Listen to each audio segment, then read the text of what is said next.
Well, tell me, mama, what's going on? Tell me, darling, what's going on? Welcome back, everybody. Bacon and Egg Show, episode number 24, October 4th, 2020.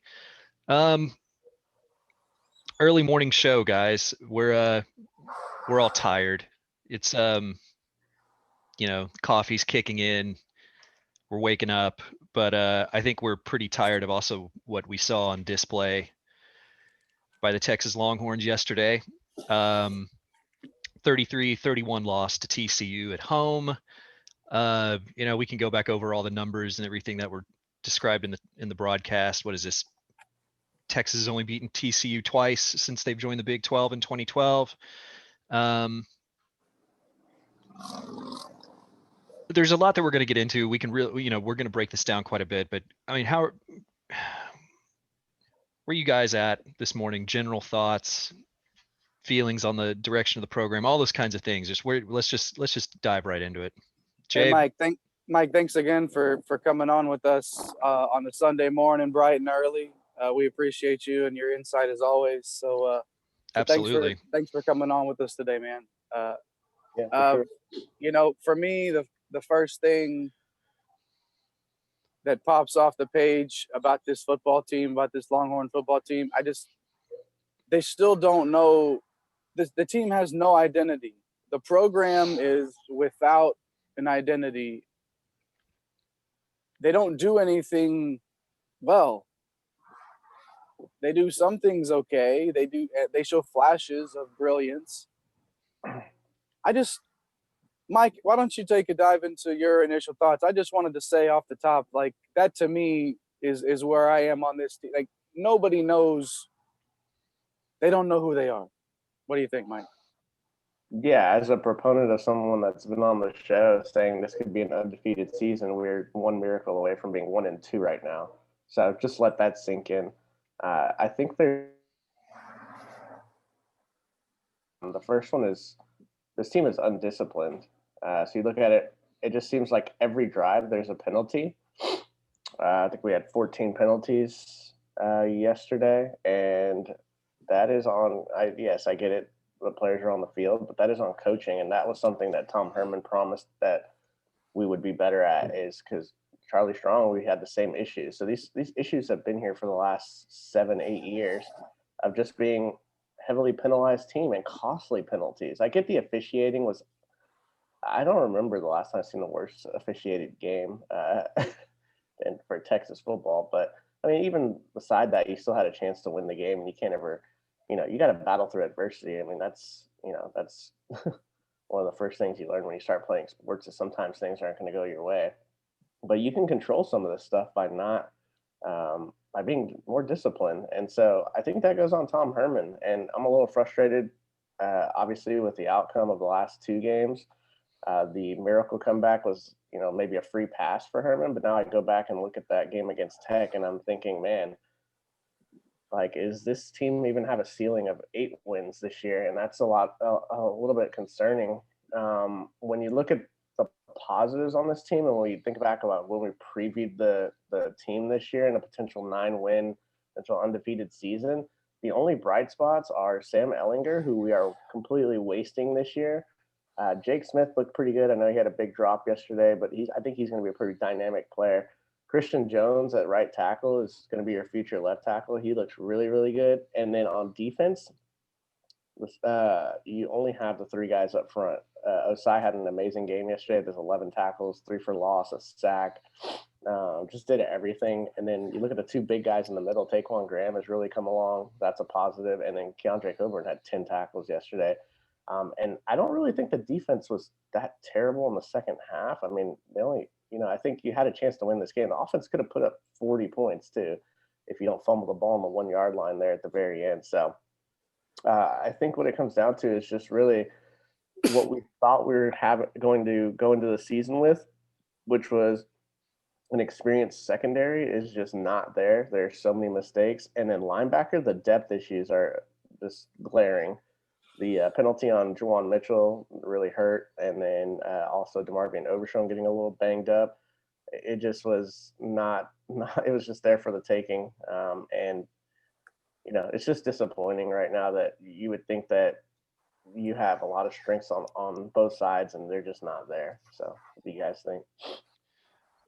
Yeah, I want to touch on the penalty thing real quick.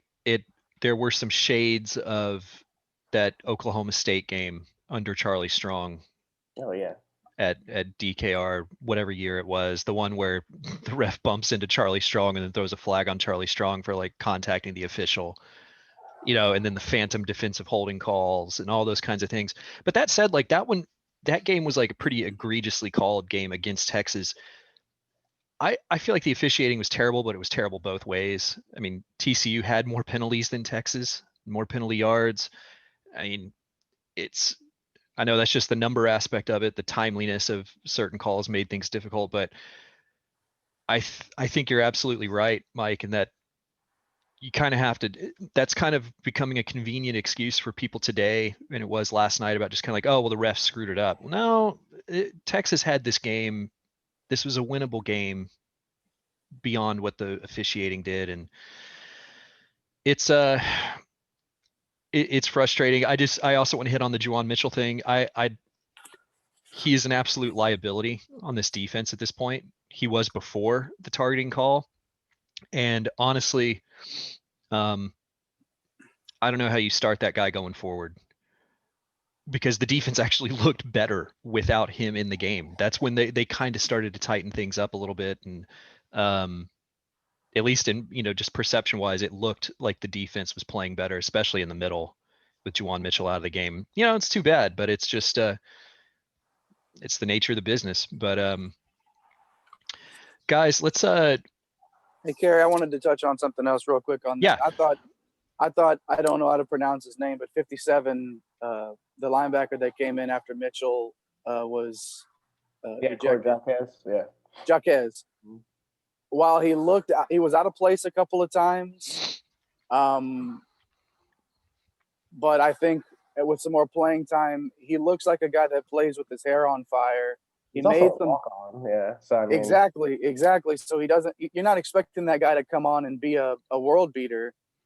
But I thought for the instance of him coming on in a pinch and having to put in significant snaps, I thought he did really, really well, all things considered. So we'll see what that looks like moving forward for that one, Kerry. I just wanted to bring him up because I really thought that in certain spots he was one of those few bright spots, I guess, for me. And if I could respond to that, so that's kind of the state of where the linebacker position is that you're starting a walk-on at one of the most important positions on your defense, or not starting. Well, he started the first game, but is playing a key role when Juwan Mitchell's bonehead goes out on that penalty. And the thing is that, not to make excuses, but this is DeGabriel Floyd's spot right here, who is supposed to be manning that, and he is no longer playing football. He was a big-time recruit out of California, one of the best linebackers a few years ago coming out of high school. And then the thing is I don't understand how we get Marcus Tillman, Adelia Dayaway, like all these guys are highly rated players coming out of high school. How are they not ready to be plugged in and played for 30 snaps, yet we have a walk-on? I get it. Sometimes you find the miracle walk-on, but that just shows me the state of like, are we not developing the guys below on the depth chart, some of the younger guys that we have to play? I thought he played well, Jaquez, but it's like we shouldn't be in that position.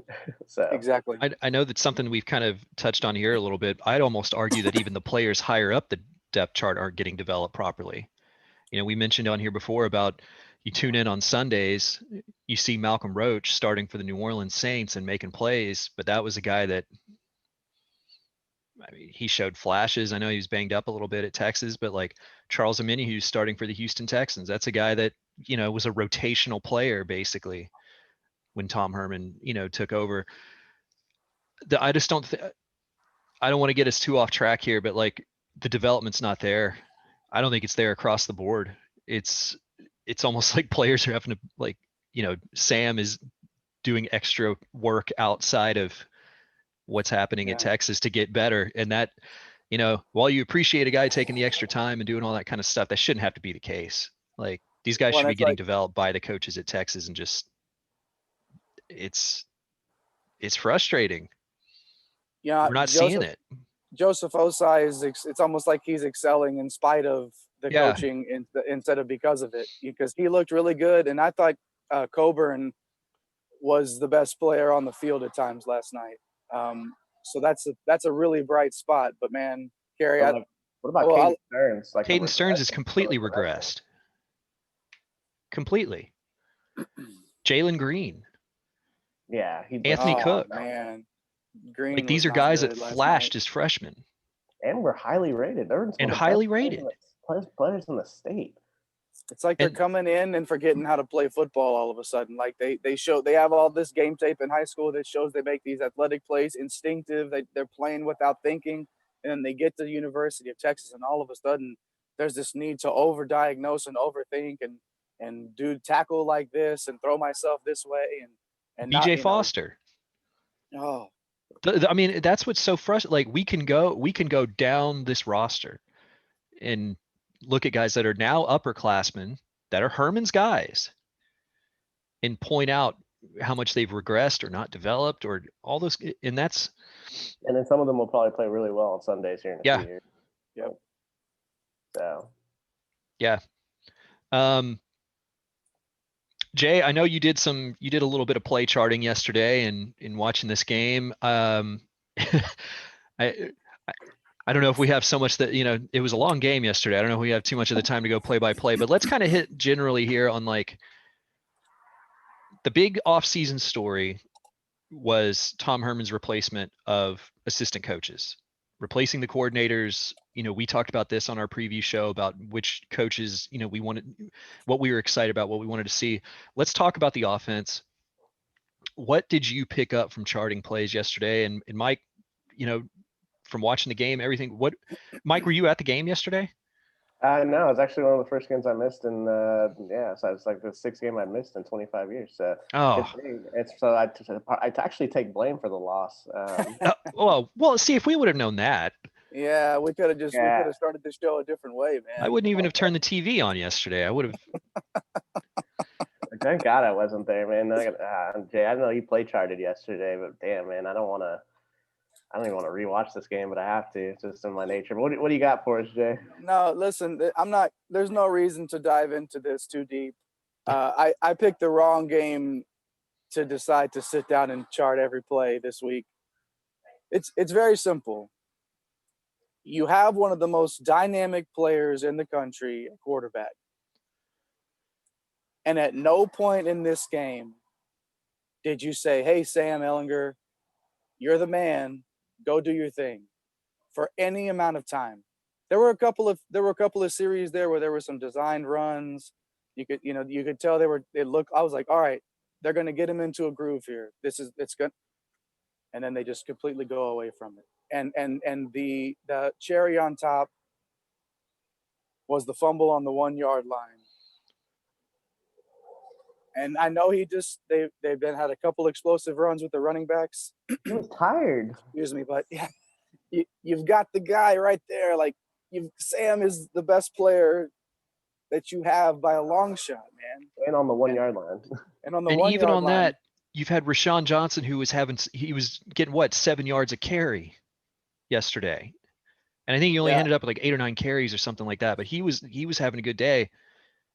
I don't put it so much on Ingram there, like we're talking about. Like it's a bad moment to have that happen, but you've got 2 other players that can finish the job right there and get that, what would hopefully be a game-winning touchdown. But man, that was it though. I mean, I when we talk about, there's something I wanted to bring up on defense later on, but from the offensive side, Mike, to me that was the key to this.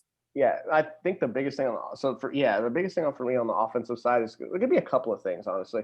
So I'm frustrated at the rotation of players, of receivers. There's no continuity. It's even the running backs. I don't know why Kelvontae Dixon is in the game in the second half when you're down by a score. That makes absolutely no sense. And you can do it on the defensive side too. Jet Bush, like what? You don't have talented enough players. Why are these walk-ons on the field on defense? Like, it doesn't make any sense why they're in the rotation. on key situations. I don't know. That's been an issue since Herman's been here, though. I feel like is that he just wants to play everyone and keep everyone happy. But screw that, man. Look at Bama, dude. They just play who's the best players. And then, Kerry, you talked about it. Colin Johnson last year is like he wasn't on the field for some of the biggest like moments of the game. And it's like, what are you doing? Like, you're trying to make everyone happy. Screw that. If somebody wants to transfer, like Malcolm Epps catches the touchdown, like this guy isn't the like fourth string tight end. Like, yeah, great for him. You want to keep his confidence so he doesn't transfer. I don't. It like that whole rotation with the skill players, and then not playing. I don't think we're playing some of the most talented players on defense. Honestly, like I don't want to see where Marcus Tillman is. Like you hear all these things the year before about this guy flashing, and you don't even give him a chance to get out there and make plays at the linebacker position. So to me, that's probably the most frustrating thing. And then you're asking Sam to be Superman. I mean, the game plan makes zero sense. The receivers dropped. Jake Smith dropped the ball. That was ridiculous. And then a big drop. Josh Moore dropped I knew this was gonna be a long game on third down. He hits Josh Moore on a slant, 3rd and 10, and just hits him right in the chest, and he just drops the ball. And so you're not helping Sam. And I did feel bad for Sam Ehlinger, dude. Like he deserves more. I don't know what to say. We're just literally watching this kid like try to take this team every game on his back and deliver the victory. And it's sometimes on these games it's too much for him to overcome, and he should have gotten the ball on the 1 yard line. That was a mistake. You've had him for 4 years. You know what he can do on the one. And why are you going so fast? Like slow down. I don't know why you're going super fast with 2 minutes and change. Was it like 3 minutes to go still? It's like burn some clock. Like I don't understand. The coaching has just been, it just hasn't been there for me. The development of the players, like you said, Kerry, has not been there. And then the rotation of these guys. Who cares if these guys are happy, man? Play the best players. Like Yep, completely agree. It's frustrating to see those issues that we talked about preseason saying these are the things we want to see go away now with a completely new staff. And they're still there. The Drew Maringer wide receiver rotational system is still there. The poor clock management, game management stuff. You talk about Jay, you mentioned this before, Tom Herman talking about how he can just be a CEO. He can let these guys manage their positional units and their side of the ball while he can just focus on being a head coach. Where was that out there? Like, it's just poor all the way around. He's scared of their parents or something? Like, I don't know. It sounds stupid, but I'm like, there's something happening where he's afraid to play his best players a large percentage of snaps, other than Joseph Osai. It seems like there's just rotations all over the field. Yeah, and we've mentioned this. We talked about it in the pregame. I mean the preview, the season preview show. We've talked about it leading up. We've mentioned it, sprinkled it in throughout all these conversations leading up to this moment. But is Tom Herman the guy? No. No. What has he shown? And he's pointing to this year the whole time, and I'm like, okay, man, like if you've been pointing to this year, I'm giving you the benefit of the doubt because I like some of the things that I see, and you're telling me that you're going to do a better job of being a head football coach. It's his own development as a head football coach has been non-existent since he's been here. Maybe he's not headbutting people anymore on the sidelines. Maybe he's not going to double. Maybe he's not yet. Players. Yeah, kissing players. Yeah, maybe he's not going to double bird the ESPN cameras anymore because he thinks nobody's watching. But the game day development of Tom Herman at the University of Texas as a head football coach, he has not shown that he is ready for this spot at all, in my opinion. No, because he's an underdog coach, it feels like. And elite programs, you need someone that is going to put on people's throats to take you to the next level and not let these stupid little things happen. Like it's super frustrating, guys. Like I don't know. Well, before we kind of get into this big, the state of the program and direction of the program question that I want to ask, on that note, let's jump back real quick. Jay, you mentioned there was something about the defense you wanted to bring up, something you wanted to point out. Yeah, I mean, I thought the defense, and Mike, you touched on this a little bit ago. I thought the defense on the whole played all right. I think the fact that there was that TCU had that in the second quarter. They had a 14-play drive, ate up a ton of clock time, but Texas held them to a field goal there. And then the very next play, Ellinger throws that pick on that miscommunication, which Sam will always take the blame for that. And I don't think that had anything to do with Sam Ellinger there. Roar was supposed to come across his face, and he ducked behind him to run up the seam, and that was like just off. Like, yeah, that's a thing where you look at it and Sam's gonna take responsibility. That was not his fault. But anyways, sudden change defense, right? You're right back on the field after a 14-play drive, 14 or 15 play drive, and then you go. There was a quick pass outside for 5 yards. They were in that twist stunt that the defense did so well last night when Osai would start at the outside and they would twist them around to the middle. TCU didn't have an answer for that, and I kind of wish they went to it a little more often in high leverage situations. But they did that a few times, and it was effective there into an incomplete pass. And then Green actually had some good coverage on that next play, and they forced first down and forced a field goal there. And in my mind, I was thinking, what a great stop for the defense to hold them there to another field goal after that sudden change there. And then you go into the half. yeah, but you shouldn't have gone into the half right there. You have a senior quarterback. He's not going to get rattled by throwing an interception. What are you doing? You have 50 seconds. Like, throw the ball down the field. He's already torched them for, what do you end up with 4 touchdowns on like, I mean, we had huge plays. Like, you're that scared of their secondary? Like, they have, some good players, but good Lord, you would think Sam Ellinger was a true freshman or, a kid right out of high school. Like, I don't understand why you were not aggressive right there. Like, what are you going to do next year? Like, in these situations. Yeah, Kerry, that's really the defense held their end up, Kerry, and then it's all let's just let the air out of it, man, and go and be happy to go in the half after that. It's almost like they were just like, let's just get out of the first half, Kerry. I didn't know what to think. I mean, obviously, yeah. I agree with Mike. I knew exactly what to think about it, but it's Tom Herman. I think that's such a great point about, like, what are you afraid of? And, like, the way that he gets so conservative at certain parts of the game. There was that drive, what was it, with about 7 or 8 minutes left in the game, Texas gets the ball back with the lead, where deep in their own territory, it's a handoff and like a designed Sam run, and then it's 3rd and long, they don't convert, and they're sending the ball away. And they were the announcers even mentioned, like, oh, here, Texas trying to kill a little bit of clock here with 8 minutes to go.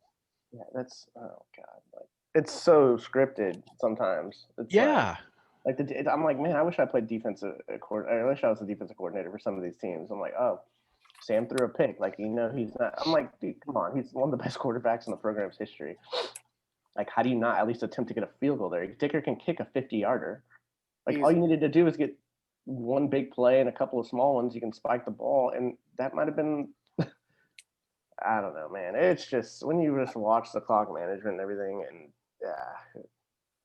I don't know. Yeah, Kerry, on that play you were talking about, or that drive you were talking about, it was like a 1-yard run. They designed, it was like a speed option design run for Sam, and then there was like he had to scramble around and did this little jump pass in the air that was short of the first down, and then they're punting it away, and it was like, where is the let's put the foot on the throat. Let's finish the job. We are the better team. Everything about us is better. We're going to go win this ball game now instead of trying to not lose it. He plays checkers when Patterson plays chess. And I didn't think we'd be saying that, Mike, at this point about Tom Herman, that he would still be like swimming in the kiddie pool, for lack of a better way to put it. But that's what he's doing, man. This is just he's not a football coach for this type of a program. He's just not. No, and I think in the conference, man. I think what we're going to remember about the Tom Herman era is that, like, he always played down to competition. No matter who it is, he's playing down to competition. I know, like the UTEPs and like these non-conference games, they, go out and blow the doors off. But at least in conference play and, some of the big time, like Maryland, like a Power 5 type non-conference, his teams play down to that competition every single week. And he is consistently outcoached by better coaches. Yep. The Gary Pattersons, we'll see what the Lincoln Riley matchup looks like this week. I know OU's having their issues, but like you go through the coaches in this Big 12 conference right now, who are you confident in a head-to-head matchup of Tom Herman out coaching? Yeah, is Tom Herman going to outcoach what's Iowa State Campbell? Campbell, yeah. Is he going to outcoach Matt Campbell? Absolutely not. You saw Les Miles came into Austin and nearly won that game last year. They looked bad yesterday, but that doesn't mean anything to me. Like it's a matter of who do you trust Tom Herman to out scheme and out coach at this point. Hey, did you love the jet sweep, Kerry, to seal the Oh victory? Man. As soon as he started running across the field, there it goes. As soon as he started running across the field, and we're in two deep zone, two deep safety, it's over. Someone watched the Maryland tape.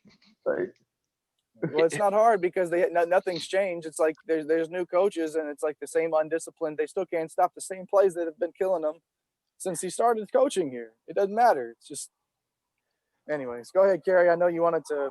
No. For Texas, on the note about being outcoached, like the recruiting and the player quality is not that is not an excuse anymore. It may have been under Charlie Strong when he first took over, and I know he started to kind of turn the recruiting a little bit, and those players, again, not developed, but like that excuse isn't there for Tom Herman. This is year 4, and he not only had some decent recruits left from Charlie, but this is like he's been recruiting really well since he got here, and the results are not there. His best defense was Charlie's players, so far. And the thing is that Charlie never had a quarterback. So as much as people want to hate on Charlie, it's like, man, if you'd given Charlie Sam Ellinger, that was the whole thing, right? It was like, Charlie just, okay, the whole like the cake is baked thing became a meme, which as it should have, but like he never had, I know he had Bouchel for a season as a true freshman. Yeah. And he's killing it at SMU. But he never had a Sam Ellinger. He never had, that kind of quality on offense that Tom Herman's had. I don't think he was the right guy for the job. Obviously, I think his firing was completely justified. Mm. And but I'm questioning whether Charlie would have done better with this team. Honestly, that's a crazy thing for me to think right now. When you think Tom Herman's like supposed to be the next, great one, and it's like, man, it's just crazy how talented this team is, and I don't know, man. I don't even know where to go from here. We can still win the Big 12, obviously. I think 2 losses is going to get you to but I just looked down the schedule and I'm like, Kansas State's going to just at this point. I think what we're going to see from this team is, I do think they're going to hang their head. I do think that they went into this season with full expectations of winning the Big 12 and being a national contender. And I think just from the tone of the players yesterday, I have a hard time seeing this team going into the Cotton Bowl ready to go. I feel like their season, they feel like the season's over at this point, just from the tone. And we'll see, OU, they'll probably get up for OU just out of the rivalry aspect, but this team's going to struggle against Iowa State. They're going to struggle against Kansas State, Oklahoma State at this rate. That's probably a win for them in Stillwater for Oak State. I mean, where does it go from here? And what does this program do to change? Mike, if Tom Herman allows this team to walk into the Cotton Bowl with their daubers down, I don't even want him to get on the bus to come back to Austin, man. Yeah, they can just walk as far as I'm concerned. And there's nothing's going to change next year because of COVID and everything, the buyouts and everything. I was just doing a lot of research after the game, and there's a great quote. It was like, Texas is too pot committed right now to see anything else out for the next probably 2 years. Like, so man, like, it's crazy being here this morning thinking like we could legitimately be 1-2, and the only reason we are not, and the only reason why we could almost be 3-0 is because of Sam Ellinger. So, like, God, put him on OU this year. Yeah, yeah. And it's just it's again, like you said, we're stuck. We can say all we want. If Texas goes in there, I mean, I already think Tom Herman's not the guy. I think that's maybe consensus Yeah. in this group. But if they go in there to Dallas and they don't come out and ready to play, I don't know how much. I mean, it's just like, why? What's the point? This is your. I'm just frustrated right now, guys. It's like one of those things. I just don't understand how we're I think even it's a talking joke. about the fact that they might not be up for Oklahoma. It's a joke. Yeah, I think God, that's the thing. It's kind of like once everybody knows that he's not the guy, and like that's kind of like out in the open and everybody knows it now, like, that perception is there. What does he have to do to in your guys' eyes to does he have to win out to be Basically. the guy? Well, I mean, 8-2 is just like, all right, cool. I Bye, Sam. I think I Right. mean, honestly, he's got to win a trophy this year. And that's not off the table. I mean, that's not out of the realm of possibility, but I think there's also an aspect of like the eye test to it, right? Like if they continue to just kind of like, if they just keep kind of like stumbling their way through games like they did against Tech and like pull out a win, and that's how it's going to look week to week in this crazy COVID season, and they somehow end up in the Big 12 championship game and win it, and you go, okay, well, God, this has been the weirdest season ever. Like they won the conference, but God, they look terrible doing it. Does that really change anything? I don't know. In the I mean, some fans' eyes, yeah, but not guys that pay attention. They've been following this program for forever. I think about it kind of like the Sugar Bowl win. Like to get there was great, and to beat Georgia was great, and it really glossed over a lot of kind of what happened that season with losing 4 games. And I know one of those was like, it's Big 12 championship and that kind of stuff, but like, some of the stuff that happened to get there and kind of, some escape with some wins that you maybe shouldn't have had. And then all that kind of, goes, oh, but hey, we won the Sugar Bowl. Everything's fine. We're back. And the train's rolling again. It's like, well, we're not back. not Kerry, yet. Kerry, We're on the way though. We have a segment called "We're Back." Are you saying that we're not back? Texas is not back this week. Damn it! Texas could be back next week, but not this week. Even if they win next week, like it's gonna feel like a loss. I don't know. Like it will feel like a loss because they should be in the driver's seat, or at least just ready in the for driver's this collision. seat. You're right, in the driver's seat. They should be in the driver's seat on the collision course with Oklahoma State, who handled their business yesterday. Yeah, they're looking better. I mean, like that should be where this team is, and they still will be technically if they beat Oklahoma. I mean, I don't feel like TCU is going to get through the conference unscathed.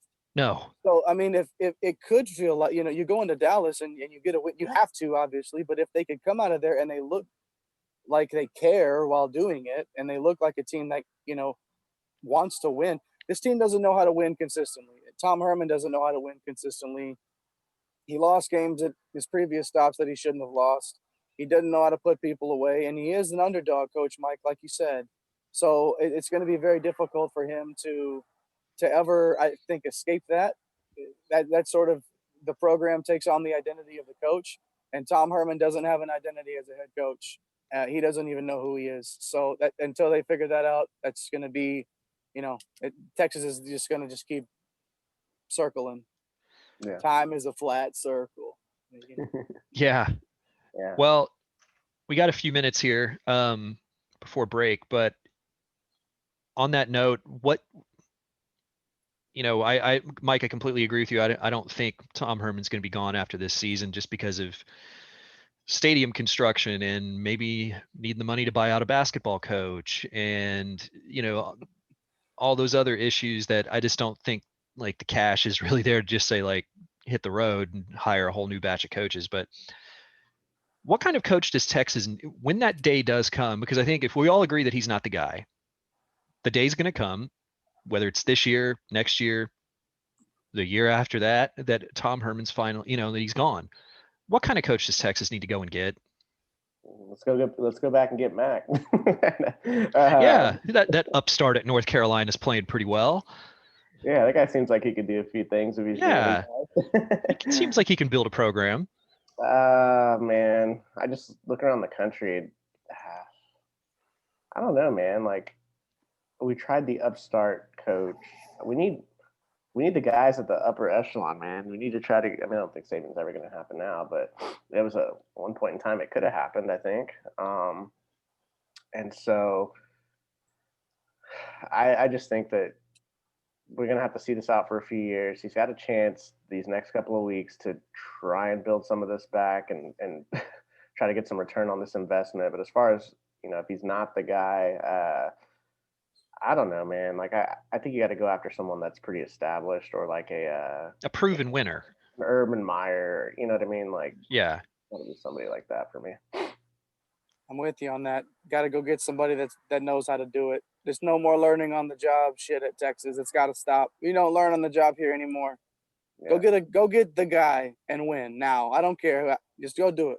Yeah. Like, I know it's not happening obviously this season or maybe even next season, depending on what happens. But we don't think he's the guy. And go get the guy that's going to lead your team. It's not Tom Herman. I don't think. I mean, honestly, we got about a minute and a half here. Does Urban Meyer not having a buyout right now and doing TV work change any of this calculus in terms of decision making going forward? Yeah, it still does. There's still a lot of money that's, even though he doesn't have a buyout, there's still a lot of money to buy out the current extension and then everything that has to go through it. And there's just no revenue coming in right now. There's a lot of big money donors from the Houston area not wanting to support this team right now. So it's just a mess right now. So yeah, I mean, there was rumors swirling before. I think it was last year's Thanksgiving game that Tom Herman won, but a lot of rumors swirling around about basically the donors have got the money. They're ready to make this thing happen and go ahead and get Tom Herman out the door. I just wonder if the fact that Urban Meyer's sitting there at Fox saying things like how Texas is the best program in the country, should win there. Sell our soul to the devil. And if that's going to move the needle at all. But anyway, well, Zoom's about to have us take a break here. But guys, it's man, I like getting together and chat about this stuff, but God, what a painful Saturday. So yeah. All right, guys. I appreciate thanks for joining us, Mike. All right, man. You have a good one. Thanks, Mike. We'll see you, bud. Mike. All right.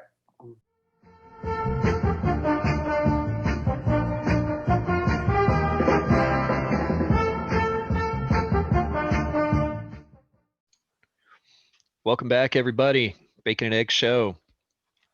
Great having Mike on with us, even if it's to discuss a terrible loss like that. Jay, anything in addition you want to hit on with the Horns before we move on? Anything that Coburn was, like I said earlier, I thought Coburn was the best player on the field at times, which is good to see. He'd been playing very well in the first couple of games. He graded out really well. Overshone, I think yesterday is still showing those flashes of brilliance again. Yep. Still learning the finer points of his position, but he's a guy that there's a lot of want to there. And I think he's going to be a player to watch if he can stay healthy. Will be a player to watch for this team moving forward. Somebody that actually can, to follow. But other than that, man, I hope they remember that they have Sam Ehlinger at quarterback, and really make this about him and make it his team, because it's not right now, in my opinion. Yeah. Yeah, it's frustrating to see. I'll throw Rashawn Johnson's name in there as a positive. He's got to be the starting running back. He's too good.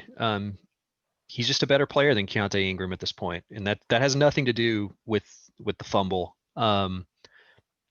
He just looks like I a better agree. running back right now, and I just feel like he's got to be the guy going forward. That's a guy that can complement Sam and be a weapon and a real asset on offense, and it's just not the case. I mean, his touches were limited yesterday, and it's disappointing because he was good when he got the opportunity. Makes no sense why he doesn't touch the ball more. I get that you like what the coaches like what they have in Ingram. I wish Bijan Robinson would touch the ball more. I get there's not enough touches to go around for all this talent in terms of how you would like to see it, but we got to win games. What's the breaking point here? At what Right. point do we just say, like, we need to find out who the guy is and give him the ball? And I think you're right. I think there needs to be a change at the starting running back position, and that's where the majority of those touches should go. But other than that, man, I'm just hoping to see a team that shows up and fights next weekend in Dallas against an Oklahoma team that's going to be reeling as well after a really tough defeat in Iowa at Iowa State last night. I just hope they show up, man. I hope they show up ready to go.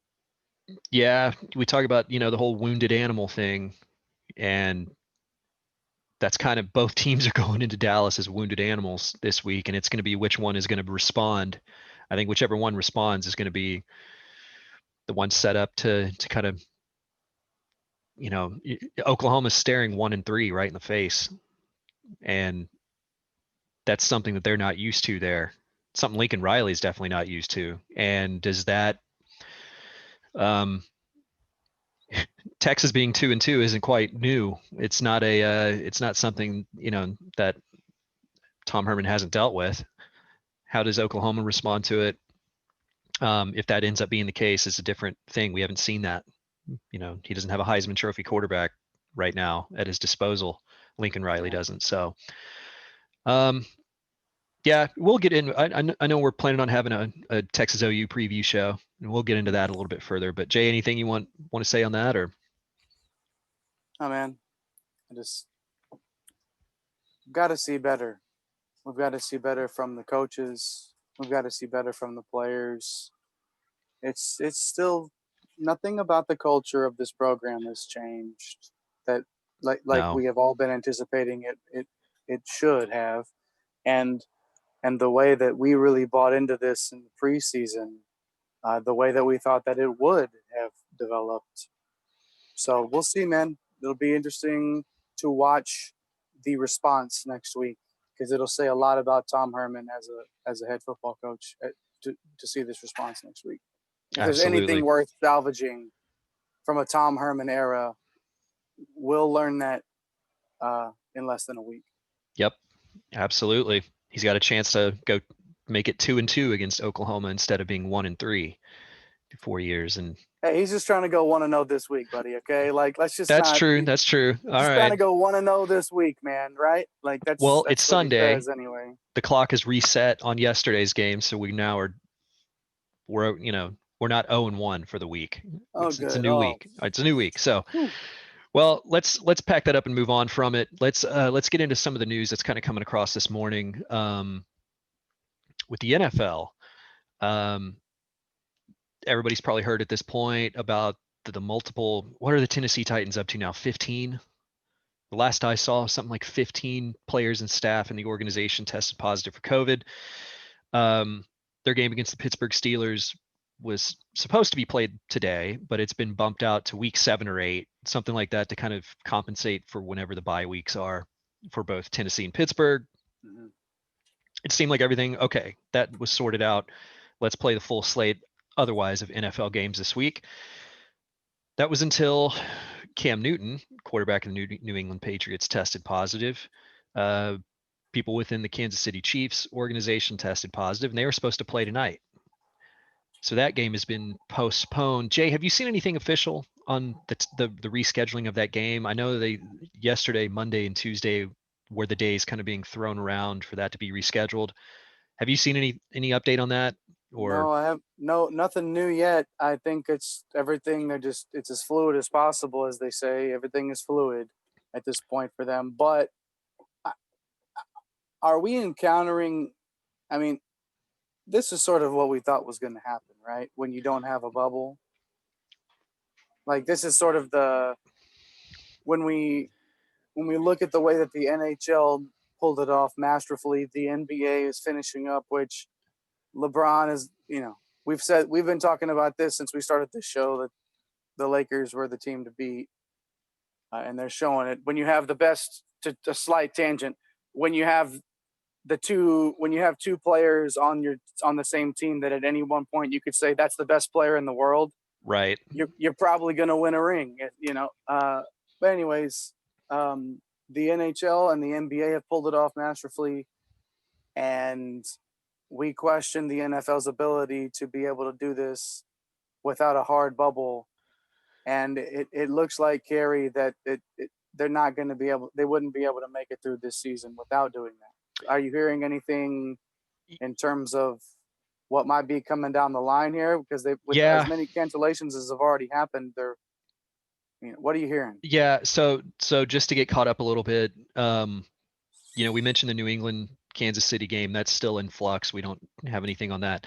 Then I guess it also came across that there was a false positive for the New Orleans Saints overnight, and that the contact tracing system that the NFL had in place failed in this sense, according to Mike Florio at Pro Football Talk. This is not a good. I'll just read this tweet that he had this was overnight. At Pro Football Talk, Mike Florio says, as one source explained, the NFL's experience with COVID-19 was like an average golfer who somehow managed to par the first 3 holes of the course. The triple bogey was always inevitable. It's now here. It kind of feels like that, right? Like, you had fans in the stadiums. There's no bubble. It was kind of this, hey, look at this. The NFL, we made it through 3 weeks and everything seems to be just fine. Now here we are. And he then followed that up with a tweet about an hour later after that said, multiple coaches have suggested this weekend the possibility of pressing pause on the season, reconfiguring the schedule to have 12 total regular season games, and putting teams in hotels for the 9 games left to be played. So it looks like the concern is there, is what I'm gathering. He's got sources. I mean, he's one of the biggest people in NFL media, football media. It sounds like we're not going to have a 16-game regular season at this point, right? Am I correct in assessing that, if that's what's coming down here in week 4? And with these positive tests, and now it seems like instead of talking about just 2 teams and rescheduling 1 game to their bye week, we're now talking about 4 teams and potentially a 5th team. And then who else knows where this goes? I said this yesterday or the day before, I guess, before the news of the Kansas City, New England thing came down, is the Titans kept piling on these tests. Right. Not only are we talking about postponing their game that was scheduled for week 4 this week, how are they going to play week 5? If we're talking about isolating for 2 weeks and you have to wait a certain incubation period to really get positive tests, how are they going to play week 5?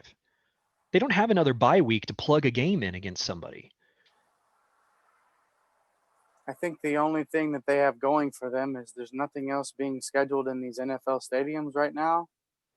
And if they just decide they want to, because there's nothing depending on, they're already have these things in place to where there's nothing really depending on the schedule as it's set right now. So I feel like they think they have room to even push this back and play deeper and deeper into the year.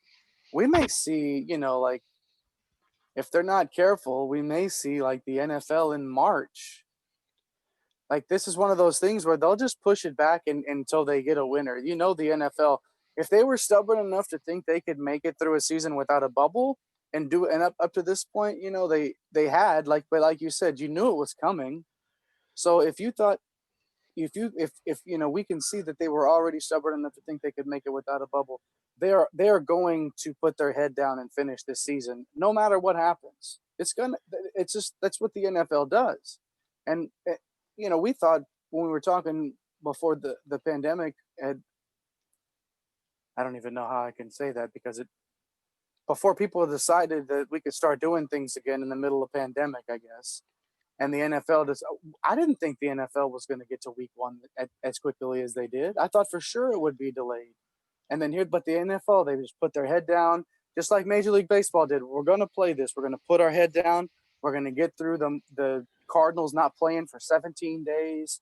The Marlins are going to make the playoffs somehow because they, you know, and it's just like, they're just going to do it. I feel like they're just going to put their head down and get through it.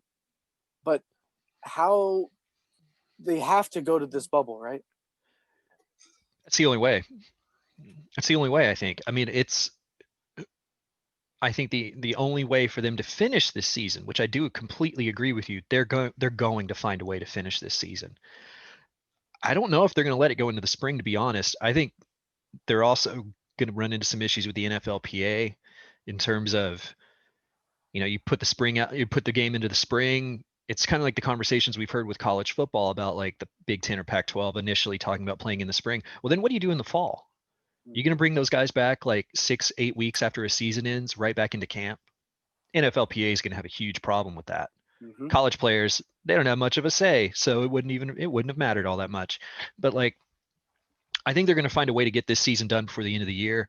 I think this thing that Florio talks about with kind of putting a hard pause in, taking a couple weeks off, figuring out this bubble situation and the logistics of it, and then coming back and just playing 9 more games to kind of finish the season at the same time that it would have. And they get to keep all their playoff contract, you know, TV contracts and all those kinds of things. I think that's what we're going to see. I would not be all that shocked. This might be one of those days, Jay, today on Sunday. This might be one of those days like we saw with March Madness, like we saw with the NBA hard stop, where teams are getting ready to go out and play at noon and the plug is pulled. Everything's postponed this week.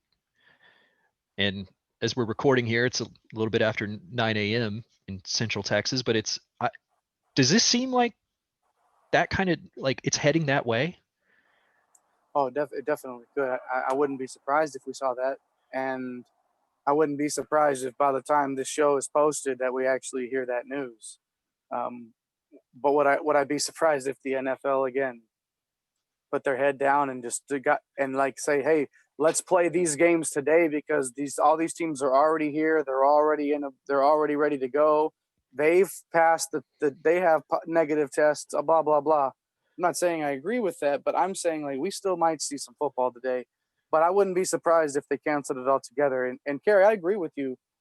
If they go to the bubble format, they can absolutely get this done by the end of the season.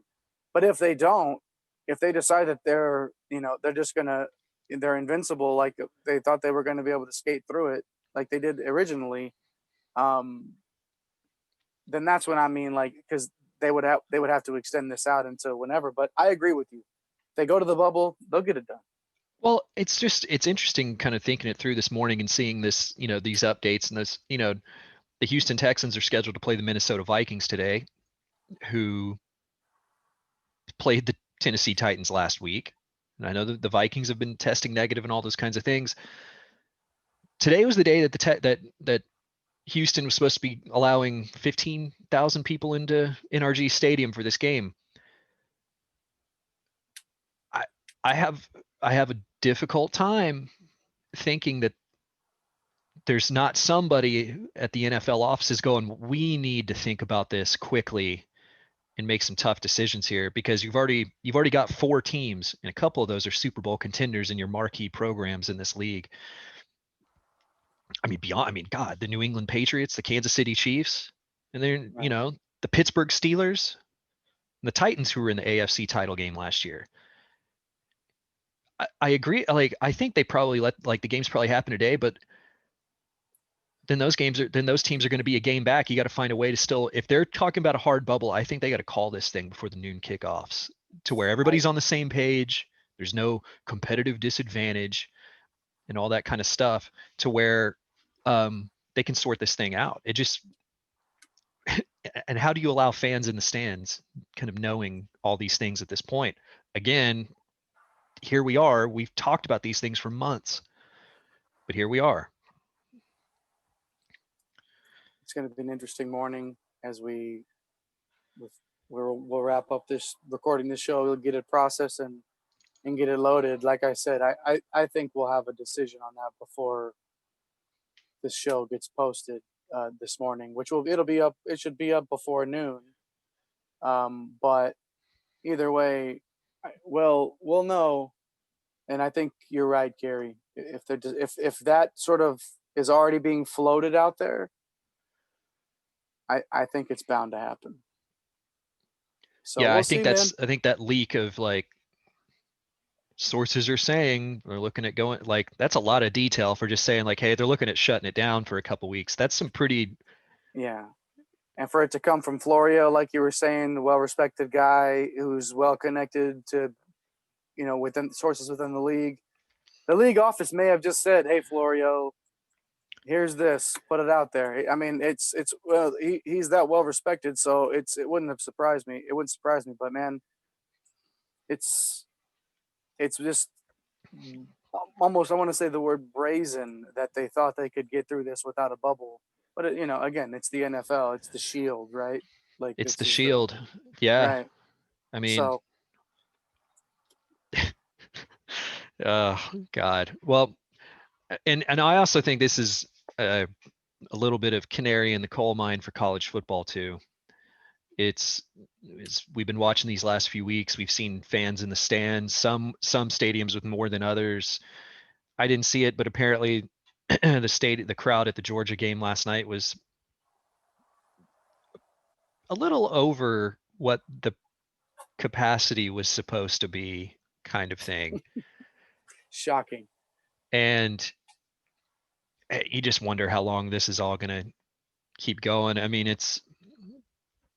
Well, college football is playing that same game of roulette, right? They're still, out and about. There's no hard bubble with these college football players, and that's actually more shocking to me that this hasn't happened yet in college football that we've heard about, but it hasn't happened more at the professional level. But maybe it's because, like you said earlier, the college players are under a lot more control. They don't have as much.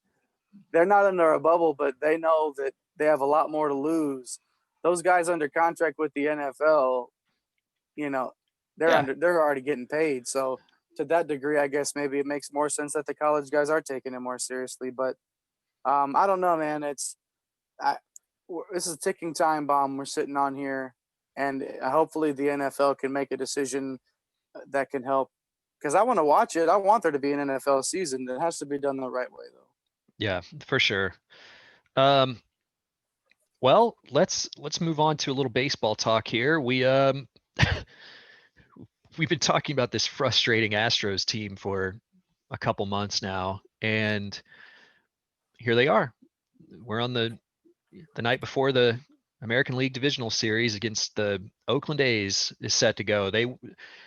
This past week, the Astros went right into Minneapolis, and in 2 games, pretty professionally dealt with the hard-hitting Minnesota Twins. The pitching was great. This is starting to look like a playoff Astros team. What do you think about this series coming up against Oakland? Oakland's a really good team, man. Yeah. Really good. But they were one of those teams that when you and I were talking, it's like, oh, who do you not want to face in the first round? And I was like, well, Minnesota, and they took care of that. And Oakland was really up there too as another one. I would have preferred to play on paper to play the Rays in the first round. I think we discussed that, but Yeah. Oakland is who knows with this Astros team? They're on paper again. You look at it, and if Baker can manage the pitching like that, if the pitching's there and he can go whoever's the starter can go 4-5. In game 2, there was the 1-inning bridge, and then you bring in the for 3 innings and then Presley comes in, and it's like, it's when the fewer arms the better, and Baker managed the arms very, very well in games 1 and 2. He did. I know that's been one of our criticisms of Dusty Baker, and kind of, I guess, a criticism of his career, really, is that how he burns out pitchers, or how he kind of mismanages them, that kind of stuff. And he's had some bad luck in the postseason career-wise, but like, I was pretty impressed with the management in this series against Minnesota. You didn't have to use Lance McCullers. I love that. He's fresh. It's a neutral site. It's, you're not going up to Oakland and having to play, a best of 5 series there. It's Dodger Stadium. I mean, Astros have a little bit of experience there over the last few years, so it's not completely unfamiliar confines, which is funny because they mentioned on the broadcast Dusty Baker had never managed at Target Field where the Twins play. That was just the first time he'd ever managed there, which I found interesting, and is one of those things you don't really think about in this kind of weird season where you only play divisional in like your cross league divisional opponent, that the Astros never made a trip to Minnesota this season. Yeah. But they did Dodger Stadium. And if they advance, it's going to be another case against Tampa Bay and New York where they never played this season. But again, that's going to be at a neutral site. This is a completely different animal than anything we've really seen.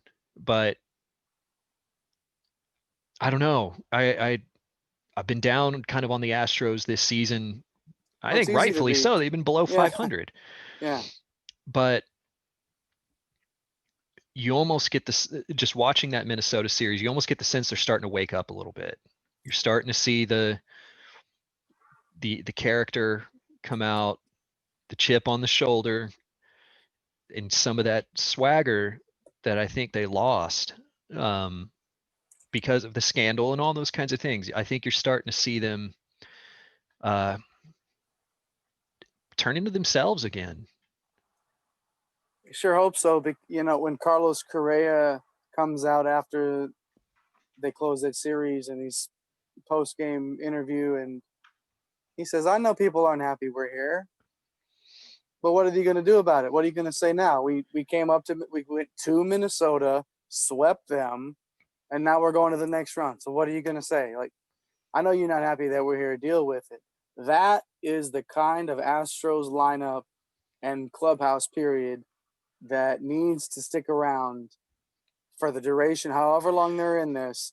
That's the attitude.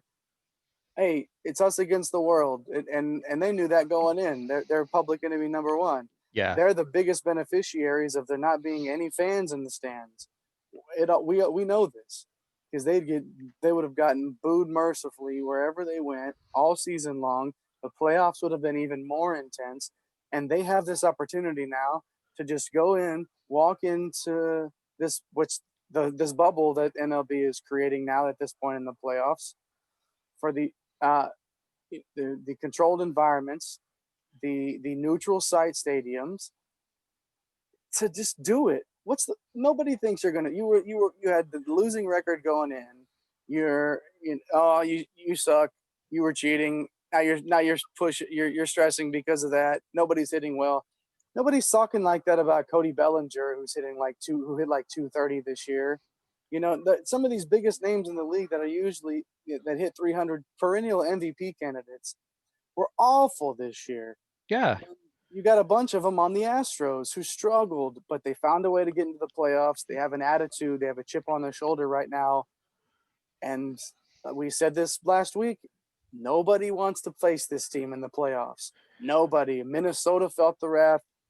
The Astros, if they keep it going, they're a buzzsaw, man. Nobody wants to get in front of them.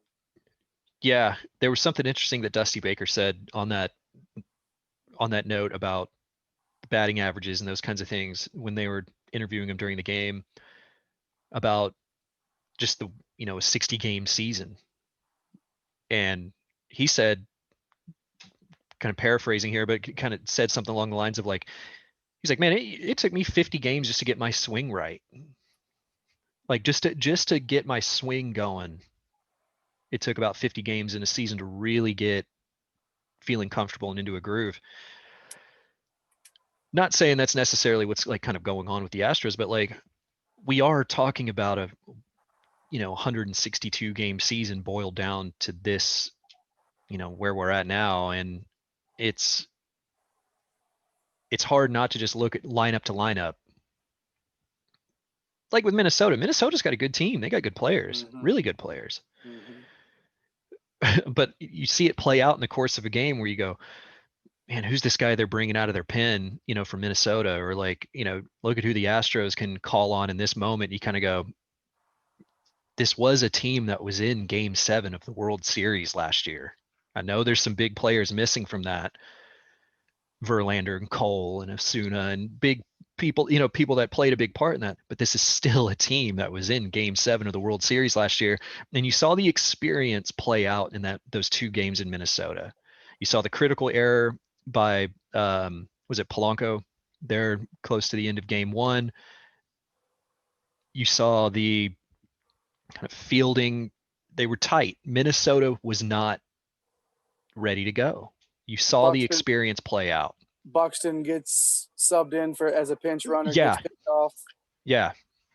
I mean, those are the sort of things. Yeah, and you were saying that entire series, experience matters. You said it. We were talking about the whole time. Experience matters, and it kept popping up time after time after time.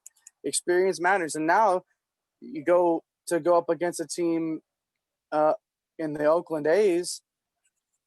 I mean, how much experience do they have in these tight spots right now? You're going up against that, and the Astros are the more playoff hardened team. They've been in these spots before. They've been in a spot where nobody thought that they would win, and they did it anyway. All those same players are here on the offensive side of the team anyway. Yeah, and Kerry, real quick, I don't understand why more people aren't taking that into consideration in terms of how the Astros haven't fared as well this year when they don't have 2 Cy Young, like the guys that went 1-2 in the Cy Young voting, and the guy that led the AL in saves. Of course, you're going to not be as good. Like that's one factor in it anyway, man. I just wanted to. No, it's interesting, but I also think another thing that kind of gets lost in this discussion about postseason Astros and this experience factor is they talk about the pitching staff. We talk about the pitching staff. Yeah. Lance McCullers was a guy that was injured all last season, but before his injury showed real fortitude in high leverage moments. You think about back in that ALCS against the Yankees, how well he pitched in those games there to close that series out in Houston. He was coming out of the bullpen and performed so well. It got lost in the discussion of the World Series last year with how things played out in Game 7, how good Jose Urquidy was on the mound as a starter. What was that? Was that Game 5 in DC? Or was that Game 6 where he was, maybe Game 6 back in Houston, but I forget, but just how good Urquidy was as a starter in the World Series. And also Greinke and what Greinke did in Game 7 of that World Series before. And we talk about AJ Hinch pulling him out at the wrong moment, all those kinds of things, but still, yeah, you lose Verlander and Cole. This isn't a full replacement for them, but you've got some guys that you can lean on that have been in those moments. Nobody that comes to mind for the Oakland A's, just like with the Minnesota Twins, has been in these moments. Yep. And that's where this series, I mean, what was it? This was the first Oakland playoff series win in how many years? Them getting past the White Sox. Mm-hmm.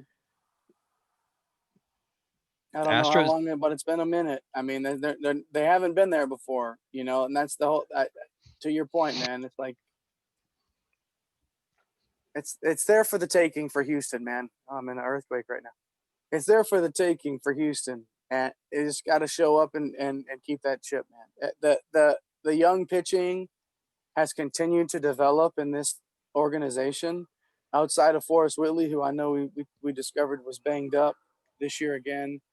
But these young arms that are coming through here, they're throwing like 10-year vets that have been doing it forever in the playoffs.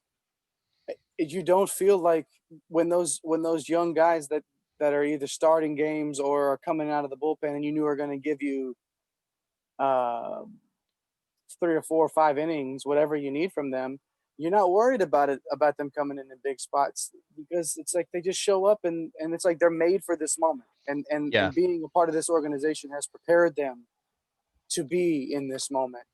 And that's where you look at the playoff experience over the last 3 years, and then 2015, that short run that they made. It's like, I know all of these guys weren't here, but this has been building to this point for a team like this to incorporate young guys in and be ready for this moment. Yep, absolutely. And that's where it's going to be really fascinating to see, because, you know, they go through Oakland, get past this series, all of a sudden these young arms, everybody, just that much more experience, more and more playoff experience, all those things. The more that they adjust to the stage, the more that they're not inexperienced kids anymore. You know, Yeah. it's going to be interesting. It's going to be really interesting to see. I'm on the fence about picking Houston to advance in this series. I think by the time that we record again, that will be decided. But I'm kind of on the fence about picking them. But I think with all the factors going into this, I think there's chip on the shoulder. There's some bad blood between these two clubs, and I think the Astros see an opportunity here to really get the last say in this thing. It might be a homer pick, but I'm picking the Astros to advance in this series. Yeah, I think after what we saw against Minnesota, this is a team on a mission. This is, if they come out and forget how to hit like they did in spurts, you know, obviously all bets are off at that point. I don't think we're going to see that. This is a playoff ready team. They showed it in the first series. This might be a longer series. I think Oakland gets one at least, but why shouldn't Houston win this series? I think that this lines up well. Somebody's going to step up that we're not talking about today. That's going to be the guy, because it's that person's time to step up and be the hero. We've seen it throughout the last 3 years, this playoff history that they've been putting together. Somebody's going to step up. When we record again, we're going to be like, wow, this guy really came up in a big spot and propelled them to something special. So I think Houston I think they win the series as well. But I think Oakland makes it a series. They're a good team. Oh yeah, no doubt. I think it's going to be a close one, but I think the experience factor puts the Astros over the top in this one. We see it year in and year out. You know, even that Nationals team, and I know they were the wild card team and all that kind of stuff their first time. Those were a lot of guys that saw playoff experience throughout their careers. You know, I know they have early exits and some heartbreaking losses for the Nationals over the years before they got over the hump. I don't think this is the case with that Oakland A's team. I think this is a team that this is their first step towards becoming one of those real contenders. And we'll see how it goes. I'm excited to see it. It's nice to have some playoff baseball. So no kidding. Well, man, let's I don't know if you got anything else for today, Jay. I think yeah, just like I put on the hat as soon as Arsenal scored their first today.